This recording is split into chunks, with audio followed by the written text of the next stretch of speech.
Hello and welcome to Hot and Heavy, the Elaine podcast. I'm your host, Shivani Desai.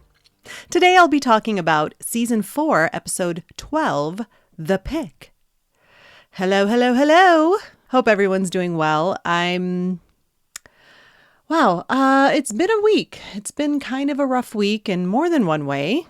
I'll just get this out of the way. It's been a rough week for women who in this country feel a certain way about a Supreme Court decision, and a certain way that our Elaine agrees with. And, well, I don't even know what to say about that, except that Poppy and, the mover boyfriend of hers got their wish, and it's horrifying.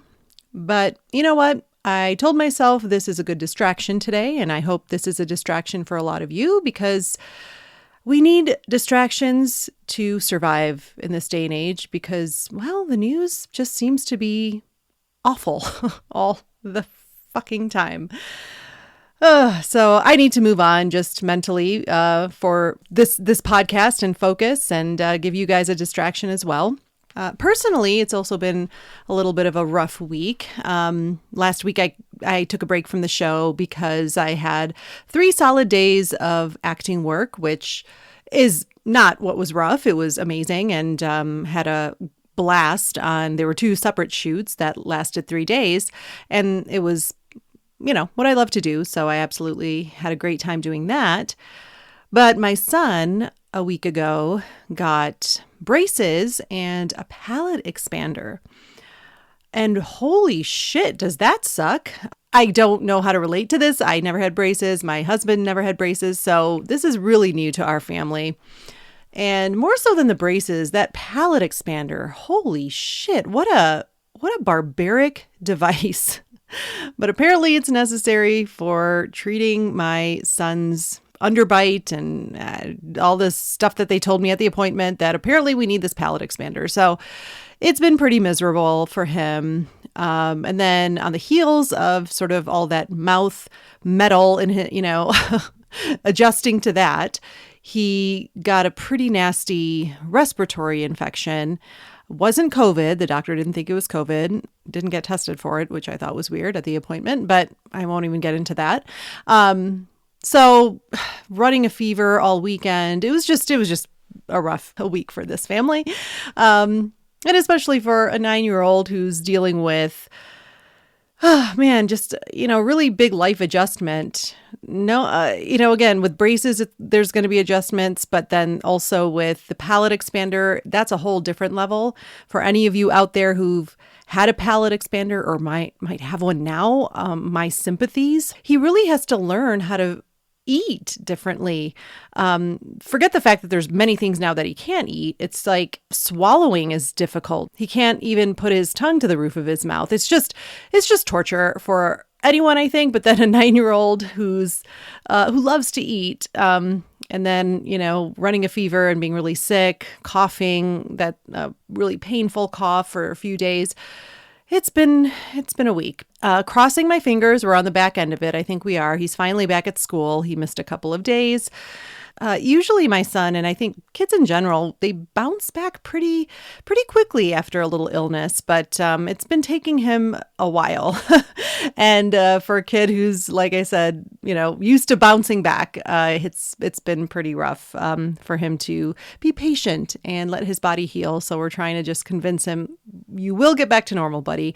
He has found some foods that he can negotiate with that palate expander in his mouth. And another thing with this palate expander, I have to turn it once a day for 15 days. So I have this little key that I have to put in this hole that's in the middle of the bar in his mouth, and then just do a rotation. And it literally is expanding his upper jaw, his palate.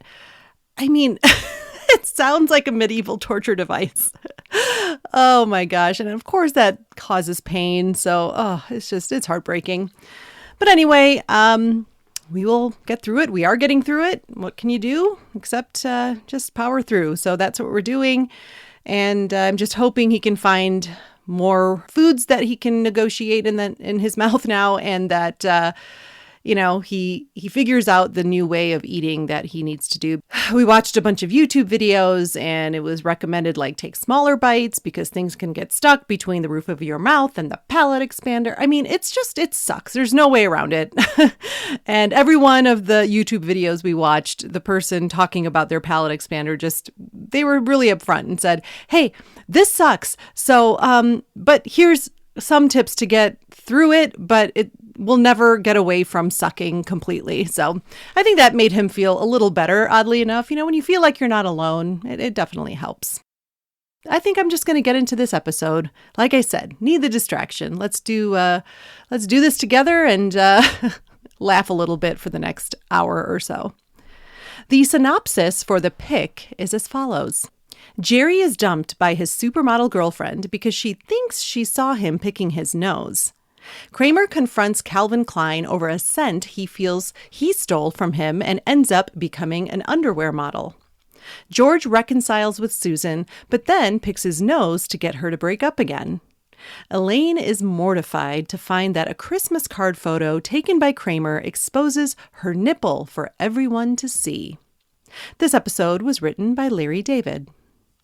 All right, so we start out in Jerry's apartment. George is lamenting about how much he misses Susan. Just saying, oh my gosh, how did I let her go? And then we hear Elaine, she's in the bathroom apparently, hopefully not clogging up the toilet again. She says, not only did you not love her, you didn't even like her. Who says? You did. George, he's beating himself up. How could he have let this relationship go? Now he's just going to be, alone the rest of his life. Jerry points out as well, just like Elaine, that when you were with her, you said you couldn't stand her. Oh, no, he loved her, he insists. Jerry, should I call her? And Jerry thinks that's not such a good idea. You need some professional help.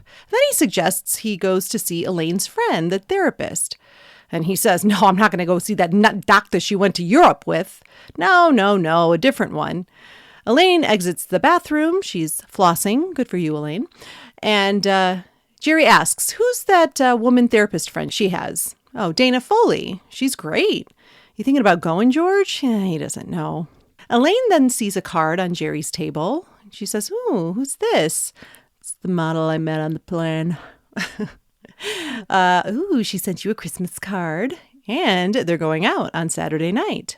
Elaine says, well, on Saturday she's going out with Fred, the religious guy. He's not that religious. Let us pray. Kramer enters, and he wants some double crunch. This whole episode, he's obsessed with double crunch. Elaine compliments the card that Tia sent. She put her picture on the card. That's clever. I never do anything like that. And Kramer says, hey, if you want something like that, I can take your picture. Then she kind of changes her mind, but he's like, no, we should do this. And Jerry vouches for him. Yeah, he's got equipment over there. She says, well, sure, why not? So she and Kramer exit.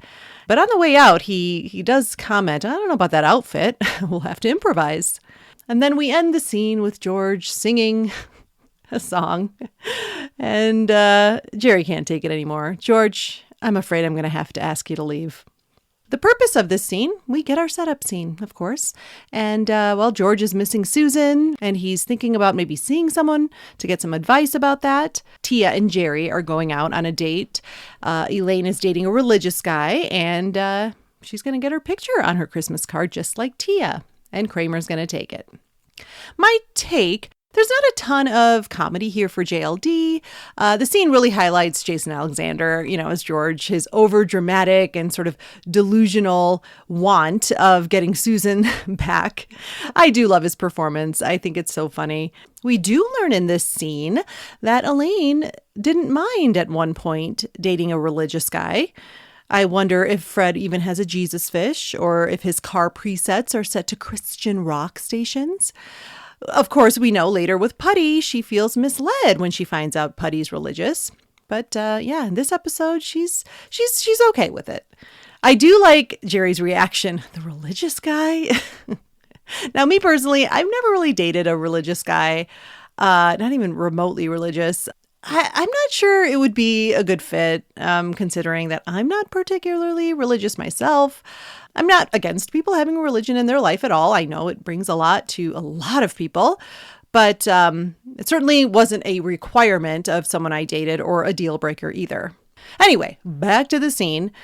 All the setup here is done really well. And I've talked about this before. I do love in Seinfeld most of the time. The setup isn't overly explanatory, it just naturally all comes out. And this was something that was really small, but I like that they even had that attention to detail to clarify which therapist Jerry was talking about, because we as the audience only know Elaine to have been with that Dr. Reston and he was her therapist and all that. But recognizing that was kind of a small detail, but really smart for them to address. And then we also get the small setup to, what happens with Elaine's picture. And I just love that. And it's so Kramer, of course he would say it. He's just very upfront, like, I don't know about that outfit. Oh, we'll have to improvise. Plants that seed for the impending nipple exposure. All right, moving on. We are in Jerry's apartment again. Now Tia is over, so it must be Saturday night on their date. Jerry's telling her that he's thinking about putting a fish tank on his shelf. And she asks, are you really ready for that kind of commitment? And he figures, if it doesn't work out, I can just flush them down the toilet. That's horrible. All right, pause real quick. What is that line reading? I've always thought that is so out of place. I mean, like I've said before, I said it in the airport episode, how I really do like this Tia character. I think she's obviously very beautiful, like a supermodel, but she seems very smart and confident and self-assured. But I don't know, that's horrible. Like that line read takes me out of that character for a moment. So Jerry notices she's wearing a perfume. What's that perfume you're wearing? Oh, that reminds her. She wants to show him an ad that just came out. And he keeps saying, it smells so familiar. It smells like the beach. She finds the ad and says, exactly.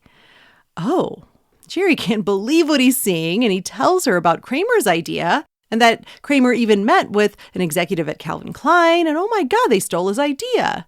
Tia's pretty doubtful. Are you sure? Jerry hears Kramer get home across the hall.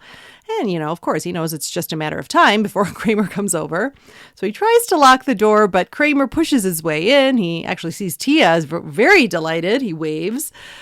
And Jerry's like trying to get him out. And he says, I just want to borrow your dustbuster. So Jerry lets him in, but pushes him against the wall and then pushes Tia to the far opposite end of the living room, keep them far enough apart so Kramer doesn't smell anything. He says, I'll get you the dustbuster. You just wait here. So while Jerry's getting his dustbuster from his bedroom, Kramer asks Tia, how tall are you? 5'10". Well, let's see, back to back. So as they're nearing each other to compare heights, Jerry comes out and pushes them apart. But the damage has been done. Kramer does smell something. And Jerry tries to suck up the smell with the dustbuster. That's very familiar. They're all the same. So Kramer agrees to leave and he gets rushed out by Jerry. Whew, that was close. But then we hear Kramer yell, the beach! He rushes back in, finds out it's Ocean by Calvin Klein and that Tia's the model for the ad. Oh my goodness, he's just furious. He rips the ad out of the magazine and exits saying that DeJiff, he's not going to get away with this. Moving on, we are in Dana Foley's office. So George clearly has decided to go to therapy. George arrives for his appointment and he's walking to the couch telling her, why he's there. His recent girlfriend broke up with him a couple of weeks ago and he was the cause of it. And he has to stop because he can't unzip his jacket. The zipper is stuck. What the hell is going on here? Dana is trying to get him back on track, but he's getting, in pure George fashion, increasingly annoyed. This really burns me up. It's a brand new jacket. Dana Foley is trying to get him to focus, and finally she says, George, look at me. Okay? Forget about the zipper. George relaxes a bit. Now, what's your girlfriend's name? Susan. All right, now we're getting somewhere. But then George just goes back into the rage. It's just so frustrating. He tries to pull it over his head and gets stuck. The actress who plays Dana Foley is Gina Hecht. She has been acting since the 70s and still acts today. In fact, she's good friends with Jason Alexander in real life. They actually did a sitcom together before Seinfeld, and they have performed in many theater productions together. I really like her. When I was doing research on her, I saw that she was also in Mork and Mindy. She worked in the diner. And it just came back to me. I'm like, yes, she always looked familiar to me. I love when characters are very buttoned up and then they have these comedic moments as well. So this is exactly what we see with Dana Foley in this scene. She starts out, very kind of professional, trying to get George focused when he's distracted by the zipper. But later we get to see she has a funny moment as she's trying to fix the zipper as well. She will, of course, come back later in the season for another episode. And I just love her performance. She's a really strong scene partner with Jason Alexander. All right, moving on. We are in Jerry's apartment. Elaine and Jerry enter. Elaine is telling Jerry that she and Fred are going to do some volunteer work for a church. Then he sees a card. What's this? A Christmas card from Lainey. He says, you didn't have to do that. And she says, it was no trouble. Her assistant did the whole thing. Well, how'd the picture turn out? I didn't even see it. It's a picture. Jerry looks at the card and says, oh, yeah, the picture looks good. Kramer did a good job. Well, how hard is it to take a picture? Uh-oh. Jerry, he notices something. Did you look at this picture carefully? Carefully? Elaine has a mouthful of apple. Jerry says he thinks he sees a nipple. Elaine runs over and looks. Oh, my God! That's my nipple! And she hadn't noticed it. And she sent the card to hundreds of people, including Nana and Papa. Your whole life you go to painstaking efforts to hide your nipple, and then boom, hundreds of people get their own personal shot of it. Kramer enters, and Elaine asks him, did he notice anything? And she gives him the card and asks, what's that? A nipple. Oh, didn't you see that? No, I didn't notice. It's because you made me wear that stupid shirt. Jerry says, well, maybe no one else noticed. She didn't notice. Well, then he suggests, you know what? I'll go get Newman. We'll see if he notices it. No, I don't want him looking. And then Elaine just keeps thinking about all the people she sent it to. And she thinks about Fred. Oh, no, she sent one to Fred. Jerry enters with Newman. He sees the nipple right away and then leaves. Jerry and Kramer try to make Elaine feel better. It's a nipple. Everyone's got them. It's a little brown protuberance. And then they flash Elaine their nips in order to make her feel better. Oh, what good friends. The purpose of the scene, we learn what Elaine's plot is. Her nipple inadvertently got exposed on her Christmas card. My take, this is a great scene, really fun performance by JLD, especially the fact that she's eating an apple and peanut butter in the beginning. Now, doing that much prop work while remembering your lines, remembering your blocking, it's not easy. And plus with eating, you have to make sure you don't have too much food in your mouth to impede the delivery of your lines. Just kudos all around to JLD for all of this technique that she shows here in her acting. And you even see there is a moment where JLD needs to swallow in the middle of a line so she can get through it. And I just love that they kept that in. It's very real. I think when Jerry and Kramer show their nipples, it's a bit adorable, and they're trying to make Elaine feel better. I like her little wince after they do that. Oh, funny. All right, moving on. We're back in Dana Foley's office. Dana is now fully engrossed in the zipper. She's on the couch with George trying to get it unstuck. She's never seen a zipper so stubborn. She's trying so hard, in fact, that George is getting worried that she's going to rip the fabric. You're going to take it right off the track. No, stop. He tells her to stop. She yells in frustration and says, I'm afraid we're going to have to stop. George says, okay. Well, my mother is paying for this session. That's a callback to the contest, right? Mrs. Costanza really wanted him to go see somebody after she caught him masturbating. George sees the card and picks it up and does a little double take. And we all know he's noticing the nip. All right, next we're in Jerry's car and we see Jerry scratching his nose, and Tia is in the cab next to him. And from her angle, it looks like he's picking his nose. She's clearly grossed out. Jerry notices her and realizes what she thinks. And as her cab drives away, he's yelling, no. And hence we get the name of the episode, The Pick. Moving on, we're in Jerry's apartment now. Jerry's telling George that he's called Tia for 4 days in a row and there's been no call back. George asks for the truth. Was it a scratch or a pick? And Jerry says it was a scratch. Hey, it's me. Then Elaine buzzes. George isn't done with his questioning, so he asks, was there any nostril penetration? Jerry admits there might be some initial penetration, but from her position, she was in no position to make the call. Then George points out, even if she did see that, so what? Yeah, Jerry says. What, is that so bad? It's not like I broke a commandment or anything. Thou shalt not pick. And George guarantees, Moses was a picker. He's in the desert for all that time, that dry air. You don't think he has an occasion to clean house? I love that term, occasion to clean house. I just love the wording of that. Jerry asks George, if someone you were dating did that, would you continue to go out with her? Of course George wouldn't. It's disgusting. And George heads to the bathroom and Elaine enters. She is so distressed. That card is plastered all over the office and her new nickname is Nip. And guys keep asking her out for drinks. And Fred hasn't called her in 3 days. She notices that Jerry has the card on his shelf and she goes to grab it. At that point, George comes out. Very insulted. He didn't get a Christmas card. Everyone got one. Jerry got one. Kramer got one. I thought we were good friends. He doesn't get it. So Elaine says, you want a Christmas card? You want a Christmas card? Here's your Christmas card. She grabs his head and smushes them between her boobs and pushes him away and walks off to the kitchen. George is pretty stunned. Was not expecting that. Kramer enters and asks for double crunch again. So obsessed. He walks past Elaine and sniffs her a few times. What is that? It's Ocean by Calvin Klein. Oh, that's my smell. He yells at Jerry, you have to get that model to get me a meeting. And Jerry says he can't because she caught him in a pic at a light. I thought you said it was a scratch, but that's not what she thinks. George says, you know what? Just call her agency. Maybe she's been out of town. Jerry likes that idea. He gets on the phone. And while he's on the phone trying to find out where Tia is, we see George in the background just staring at Elaine's card. She comes over and grabs it out of his hand. Some fun background stuff going on there. And on the phone call, Jerry finds out Tia has been in town and she's at Calvin Klein right now. Let's go. All right, so the purpose of the scene, we get progress on the whole pick storyline.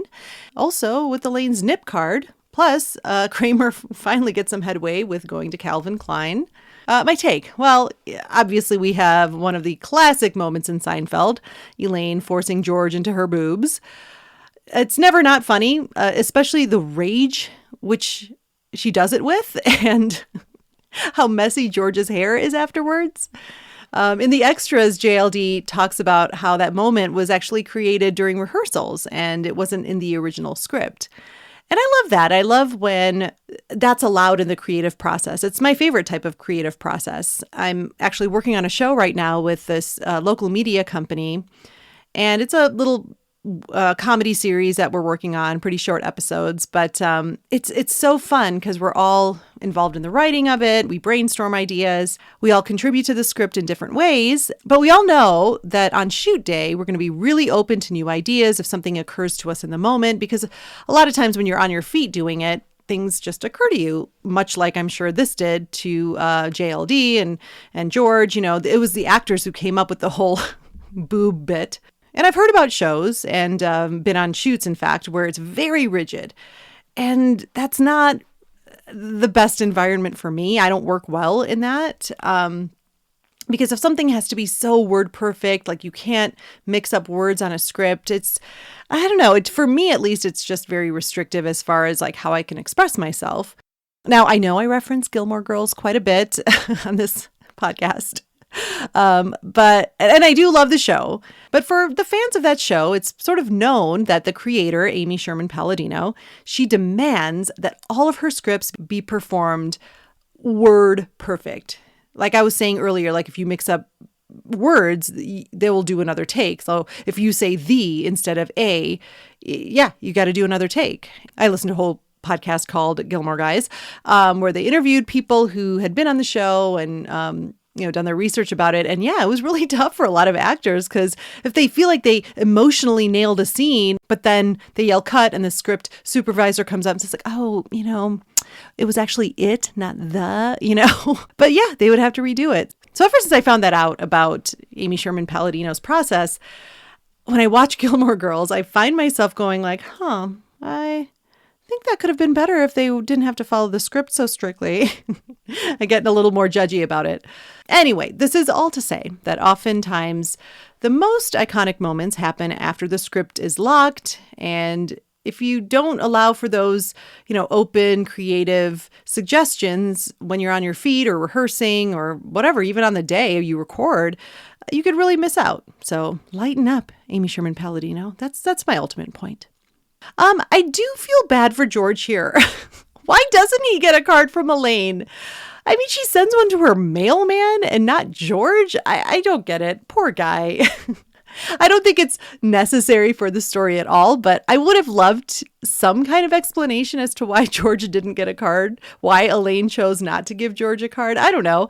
So I see you, George. I feel like I'm definitely like the easily forgotten friend, and I've been left off many lists. I laugh, but yeah, it hurts inside. So yeah, I feel for George in this moment. All right, moving on. We're at Monk's. George is having lunch with Susan and trying to convince her to take him back and saying that he's changed. And she's like, no, I need someone more stable. He says he's stable. I'm like a rock. He's making his case hard, but she's pretty doubtful. She's not sure he can change. But he explains, he gives a great example how he never used to like a soft-boiled egg, but now he's eating them and, he's dipping a piece of toast in there and he's loving it. But then she says, I don't think we have anything in common. Oh, but that's good. And then he references Louis Pasteur and his wife. And that seems to do it. Who knew? Louis Pasteur with pasteurization and homogenization. Yeah, that clinches it. And by the end of the scene, they're holding hands. So now we move on to Calvin Klein's office. Kramer busts in on Calvin Klein, who's in his office with Tia. And Calvin Klein recognizes the name Kramer and agrees to talk to him and asks Tia to excuse them. She exits. And look, Kramer says, I don't want any trouble, Calvin. Oh, neither do I. Out in the hallway, as Tia's leaving, we see Jerry approach her. And she's clearly uncomfortable. Just kind of gives a lame excuse. Oh, I've been busy. That's why she hasn't returned his calls. And he's like, I don't really get it. I thought we had a good time. And then he just directly says, I think it's because you think you saw me. Kind of refers to his nose. And, he says, look, I was clearly on the outer edge of the nostril. And she's like, no, I know what I saw. But there was no pig. There's no pig. I've got to go. Back in Calvin Klein's office, Kramer's, you can tell he's fired up, but he's speaking pretty calmly. He's telling him how, he came in to talk to one of his flunkies and that he was laughed at about his beach cologne. And Calvin Klein's listening, but he's also very distracted by Kramer's appearance, his demeanor, interesting face, very graceful. You're very lean, but muscular. That makes Kramer soften a bit, talks about how, he takes care of himself, recently cut out fructose. And no way around it, Calvin Klein thinks Kramer is spectacular. All right, moving on, we're in Elaine's office, and there's the religious guy, Fred, and he's holding up the nip card and asking Elaine to explain herself. And she's trying to. She says, I told you, Fred, my friend's neighbor took it. Well, what happened?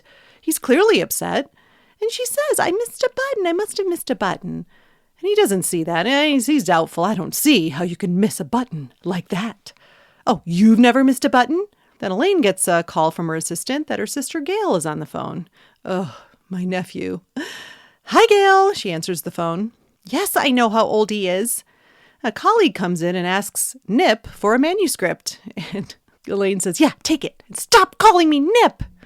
Back to Gail on the phone. She says it was an accident. Well, it's got to be somewhere. Check under his mattress. Then we have a quick scene of George walking up the stairs to Susan's place. Now, she's leading the way and just looking very happy. She's, excited to be back in this relationship, but George is miserable. Again, like he's being led up to a prison cell, as Jerry said he used to say back when they were together before. George.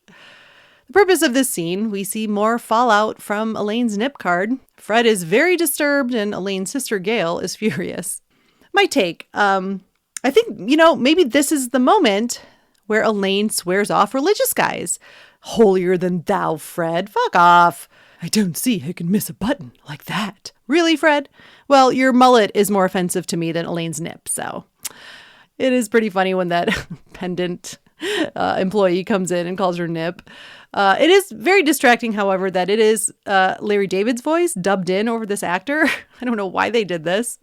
I was hoping for an explanation in the extras, but I didn't get any except that, oh, that's actually Larry David's voice. The only thing I can hypothesize is that sometimes if you are hired as an actor who doesn't have any dialogue, they don't have to pay you as much. So it could have been that, or maybe the sound wasn't great during the taping and that actor wasn't available to dub his line. So whatever. These are just the random nerdy actor things I think about. I do love the check under his mattress line by Elaine. It's a nice little button at the end of the scene. All right, next we're back in Calvin Klein's office. Calvin is sitting there with a couple executives, a woman who's clearly upset because it's being suggested that she has something to do with a focus group, and she has nothing to do with a focus group. Kramer walks out in nothing but some Calvin Klein underwear, tighty-whitey underwear. He starts strutting around the office. The executives just are mesmerized by him. Calvin Klein especially just looks positively pleased. They are all impressed. You know, his buttocks are sublime. Well, his pectorals could use some work. Let's get him in the gym. And the woman executive says, no, let's get him into the studio today. Send these out immediately. Kramer tries to lean on the wall. It's a curved wall, so he just falls down, leaving behind a smudge of body makeup. You've done it again, CK. The female executive is played by an actress named Blair Barron. She is a veteran of TV, film, and stage, and she's actually the founder of the Shakespeare Youth Festival. And that has traveled the world, actually. She's taken that to Mexico and countries in Africa to promote the arts to underprivileged kids. I thought that was very cool. I like her in this performance. I like how she's very no-nonsense. We don't see her for long, but her face is so expressive. I love the reaction when Kramer comes out. It's a really good performance. All right, meanwhile, out in the hallway, Jerry is still berating Tia, saying that if he did pick, even though he will never admit to it, what's so bad about that? He's defending everyone who's been caught suffering the shame of people like Tia. Tia is trying to get out of there. She's waiting for the elevator. As soon as it arrives, she rushes in. The doors close, and Jerry addresses the crowd that has formed, kind of moved by his speech, and says, I am not an animal. We cut to Elaine's office, and she's still defending herself against holier-than-thou Fred, and saying, she didn't bare herself deliberately, but now she wished she had, and he just walks out. She follows him to the doorway and says, because she is not the one who has been exposed, but you, for I've seen the nipple on your soul. I like this moment with Elaine. Tell that Fred right off, seeing that nipple on his soul was a blessing for Elaine. Let this guy go. Let us pray and let us dump Fred.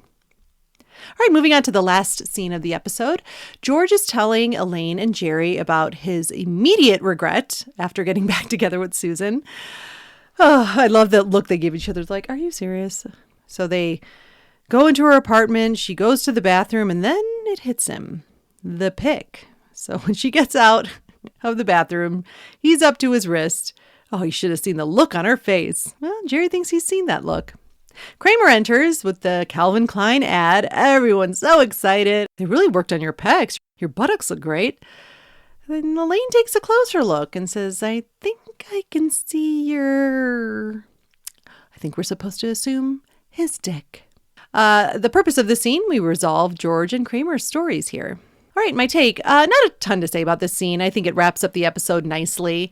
I love that we see the Pick story and George's story interconnect. And the fact that he immediately regrets his backslide with Susan is very on brand with George. Of course he does that. But it was pointed out in the notes about nothing that, he used the Pick to get out of the relationship in this episode. Maybe if he used that later down the road after they're engaged and he wants to get out of that, it would have been pretty easy. But I'd make the argument maybe by then she'd accepted him and his picking ways, so he had to resort to, the smoking and the prenup. So the dick slip for Kramer in his Calvin Klein ad is very funny too. I mean, it's kind of low-hanging fruit, pun intended, but sometimes the simple joke can be very satisfying. All right, I'm going to take a quick break, and I will see you on the other side. Body shaming. It's been around since the dawn of time. We've made some progress in recent years, but there is one, or should I say two, areas, or should I say areolas, where we haven't made enough progress. Nipples. That's why I created Nippin' Out, a movement to bare our nipples without shame or judgment.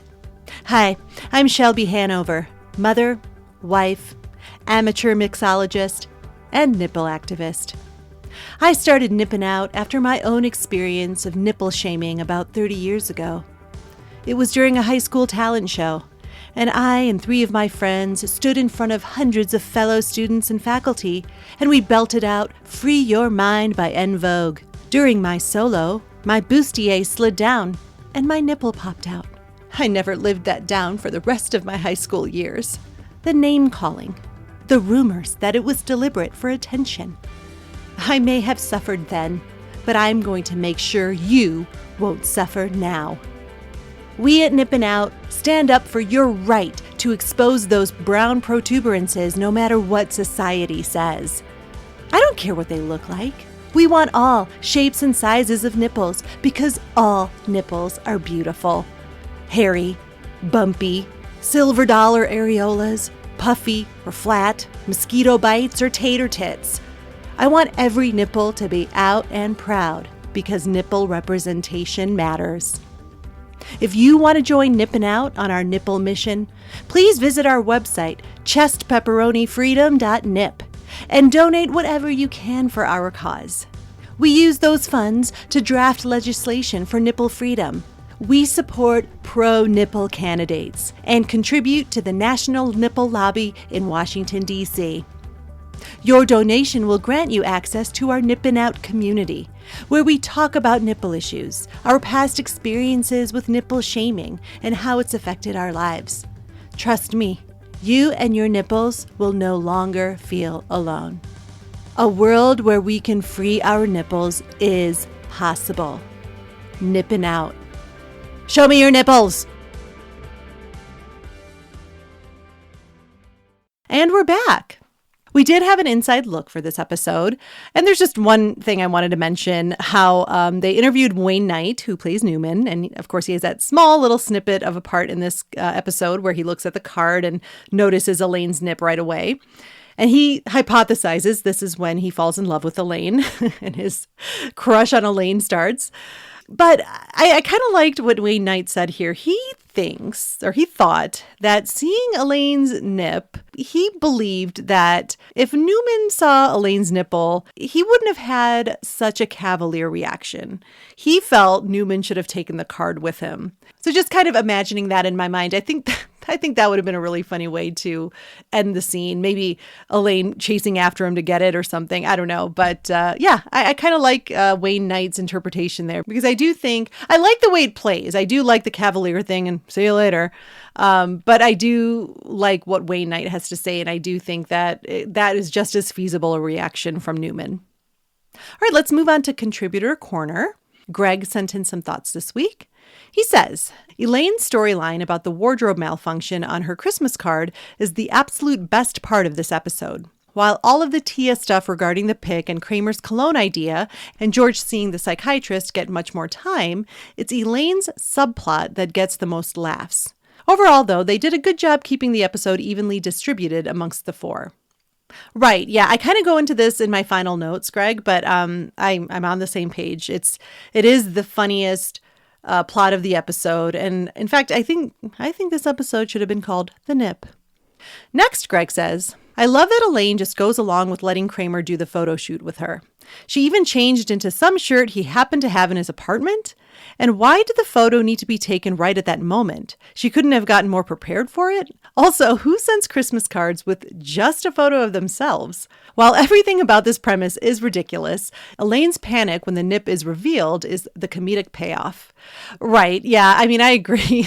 I'm trying to think of I have any single friends who've sent just a picture of themselves. You know what? If they want to do it, do it. I don't know if that would be something I would do, but hey, you know what? If you love being single and you want to do that, do it. No judgment here. Greg also mentions the funniest moment and probably the most iconic of the episode is Elaine grabbing George by the head and forcing him into a motorboating situation. She's so at her wit's end at this moment. She does it in such anger that there's no way George could have enjoyed it. The messy aftermath of his hair after is such a memorable image. That's, I think, the genius of it. It's done in anger. It was clearly an act of violence and not of anything, pleasurable. So the whole moment is so funny when something like motorboating is done in an angry way and then his hair is all fucked up afterwards. It's such a great image. And finally, Greg says, my other favorite moment is how brief Newman's appearance is. He's so matter-of-fact, says, yeah, your nipple's showing. He is always so loud and over the top that I love how he delivers this line so dry. I just went over how Wayne Knight thought, he wouldn't be so cavalier. He probably would have taken the card with him. I think it could have been a fun combination of both because I agree with you, Greg. I do like how dry it is and just like how matter of fact. But I still think there could be a moment where he's like, yeah, your nipple's showing. He looks down at it again and just like kind of puts it in his pocket and walks away. But yeah, the best part of that moment is just how sort of dry he is in that delivery.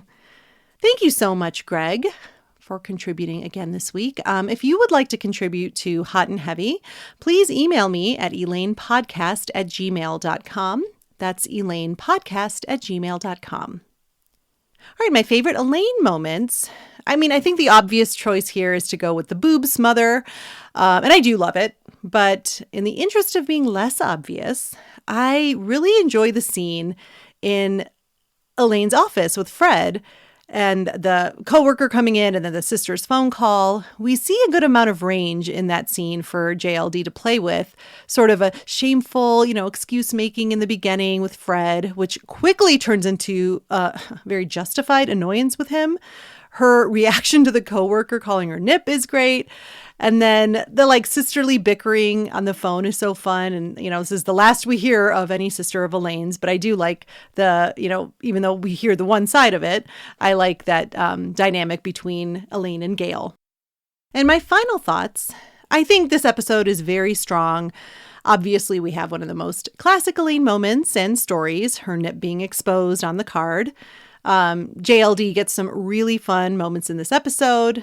Now, if I were to do a scene swap, I do think I like how it's balanced, but I think there's still an opportunity given, like Greg said, that the nip plotline is the funniest out of everything. I may have wanted less with George and Susan. Maybe we could have gotten more of Elaine's experience at her office or more with George being snubbed. Maybe we could have explored that a little bit because it is very curious. Yeah, I felt there was a lot more to mine there with Elaine's nip. I wanted to mine Elaine's nip a little more and get more out of it. That sounds gross. And it's not that I don't enjoy the George and Susan thing. I also really enjoy the Dana Foley plot. I think, Jason Alexander and Gina Hecht have such a great chemistry. But, that could have also been saved for another episode altogether. It just kind of seems shoved into this episode. In fact, whenever I watch this episode and then I see that scene with George and Susan at Monk's, I've actually it's always like, oh yeah, that's going on. I've forgotten that it was even a thing in the episode. Like we started out with George being really troubled, and then we have all this stuff in between, and then we see George and Susan. It's like, what? So yeah, I feel like it's a little bit forced into this episode. It doesn't really fit in, but also it's not a bad plot, and I think it's really funny, but it could have just been lifted out of this one, put into another one, and worked still. I just wanted more Elaine nipple. Okay, what else can I say? And then lastly, okay, this is super nerdy and technical, but I will share it with you because it's my podcast. While I do love that they don't show the picture on the card, one thing that bothers me is that in some shots of the card, we see it from far away, people holding it at different angles. We can kind of see it. And when someone is holding it at an angle where we can somewhat see the image, it resembles, and please, if any of you out there want to examine this, maybe I'll do some screenshots and see and put it on our Instagram account. But it resembles one of the pictures that we see in Crazy Joe Davola's picture shrine to Elaine. It looks like one of the faraway shots where she's holding a grocery bag. So I'll do like a screenshot of both and put them side by side and put them on the Insta account and see what you guys think. By the way, our Insta is Hot Heavy Elaine. So this has always bothered me. I feel like the pic should be very obviously Elaine from like the waist up or something. But again, whatever you do see, it looks like this faraway shot. At any rate, it really doesn't matter, but it's just an odd choice for whoever the prop master was on the show. Like, why don't we do at least something a little bit more obvious so we could see Elaine's hair or something? Like, I just feel like it would have been kind of like a headshot. Well, I guess at least from, boob up, so the nip would show. But yeah, I'll put that up in the Instagram account. You guys can tell me what you think. I think that's all I can say about the pic. Thank you so much for listening, and I will see you next time.